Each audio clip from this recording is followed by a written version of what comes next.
Coming up, Perry County's Board of Education will be looking to fill the district's top spot after Superintendent Jonathan Jett announces his surprise retirement. And health and wellness was the focus of one Manchester event today. We spoke with organizers about the importance of wellness fairs for those in recovery. Plus, if you like sunshine, you're going to love this forecast. The very latest on if temperatures respond as well. That's coming up as Mountain News at 6 starts now. Dedicated to Eastern and Southern Kentucky, this is WYMT Mountain News at 6. An Eastern Kentucky school district is looking for a new superintendent after its current one announced his retirement at the end of the year.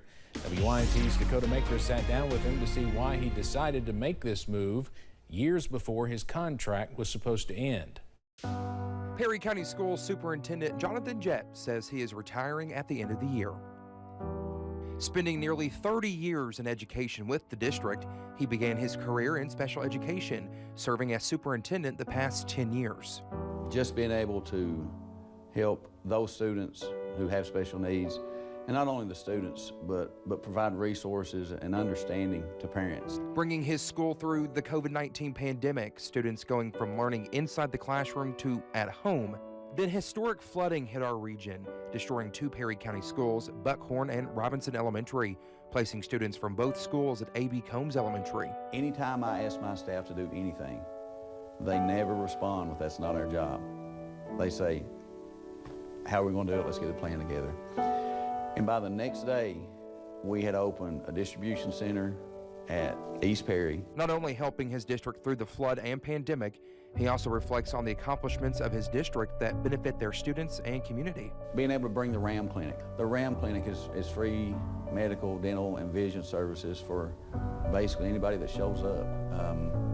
And that's so needed in this area. So what is next for Jett? My response is what Doc Holliday said to Johnny Ringo: nonsense, I'm in my prime. So I think there's other opportunities ahead for me.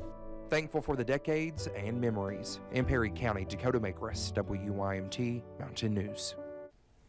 Well, we asked Jett what his message is for the next superintendent. He says to always do what is right for the students and to be an advocate. Jett's last day is December 31st.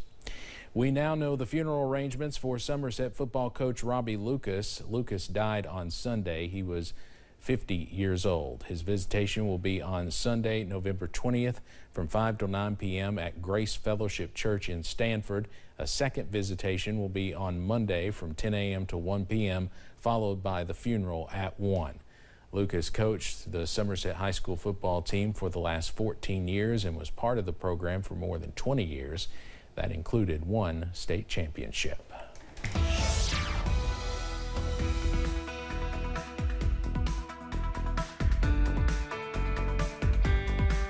Well, clouds stinging with us this afternoon as we head into this evening, and we will continue to see plenty of them as we finish things off tonight. There's a look outside from our front door here at WYMT. It's all dry right now. Can't see a ton across the street, but we can tell you that it's still cloudy outside. 37 the reading here in Perry County. There's the look as night has fallen in Slade. 39 the current reading there along the Mountain Parkway. And most of us sticking out into the upper 30s. Even a couple low 40s out there, but those are few and far between. Few snow showers trying to work into the region.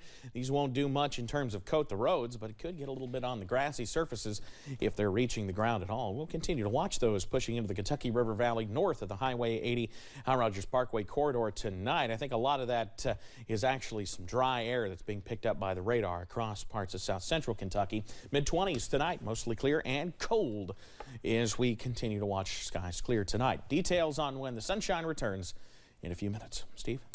All right, Evan, thank you. Middlesboro police are investigating a theft at the antique and modern jewelry store on Cumberland Avenue. Police say video surveillance reportedly shows 2 men entering the store and talking to the woman at the counter while 4 women also came into the store. The men reportedly distracted the saleswoman while the women went to the other end of the store and tried to go behind the counter. Within a few minutes, one of the women reached over the glass and grabbed a display pallet of jewelry before hiding it in her clothes. The value of the items is estimated to be in the tens of thousands of dollars. If you can identify these folks, you're asked to call the Middlesboro Police Department at 606-248-3636. A Breathitt County man is facing multiple child sexual exploitation charges. Kentucky State Police's electronic crime branch opened an investigation into 45-year-old Gary D. Gross of Van Cleve after officials say they discovered him posting sexually explicit images online. Gross is charged with 20 counts of possessing matter portraying a minor under 12 years of age in a sexual performance, a charge which is punishable by 5 to 10 years in prison. He was taken to the Three Forks Regional Jail. A small fire was reported at Corbin High School this morning. Firefighters said they were called to the high school because of smoke in a mechanical room below the cafeteria. Officials said they found a small electrical fire in a water heater unit. They were able to put it out quickly. The high school was closed today. No injuries were reported. We are learning more about a deadly plane crash in Harlan County earlier this month. National Transportation Safety Board officials say the pilot was attempting a third try to land on the runway when it crashed. The report said there was fog and the airport's lights were out of service. Middlesboro native Dr. David Sanford, who was 55 years old, died in the crash. He was living in Knoxville, Tennessee at the time.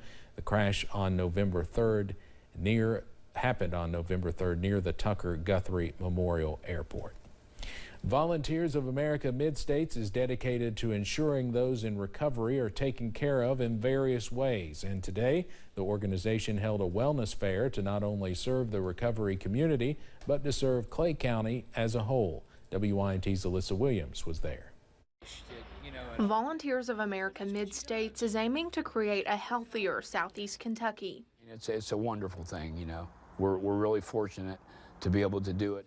In partnership with the Medical Associates of Southeast Kentucky, VOA hosted a wellness fair at its Recovery Community Center in Manchester, offering free COVID tests, flu shots, and other services to the recovery community and other Clay Countyans. These checkups, these wellness checkups, the flu shots, the COVID tests, these are the kind of things that we do when we're responsible people in recovery, and we're beginning to change our way of interacting with the world and with ourselves.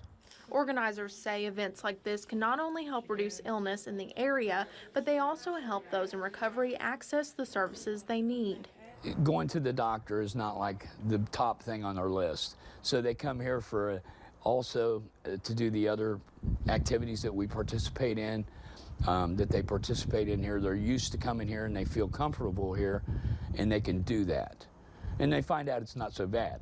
Focusing on the wellness of Clay Countyans. In Manchester, Alyssa Williams, WYMT Mountain News.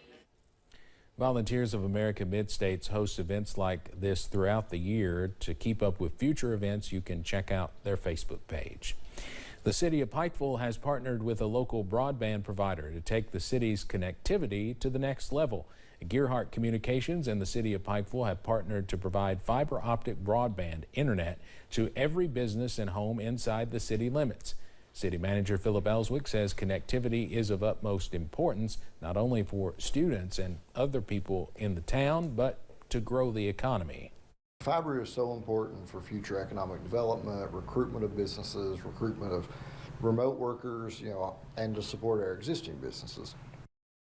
Ellswick adds that during a 10-year period, the city of Pikeville is expected to pay approximately $10 million or around $500,000 per year, but the benefits are expected to far outweigh the costs. Well, coming up, much brighter weather on the way for later this week. The breakdown on the way ahead. Plus, some students spent the day in costumes telling their classmates about their influential lives.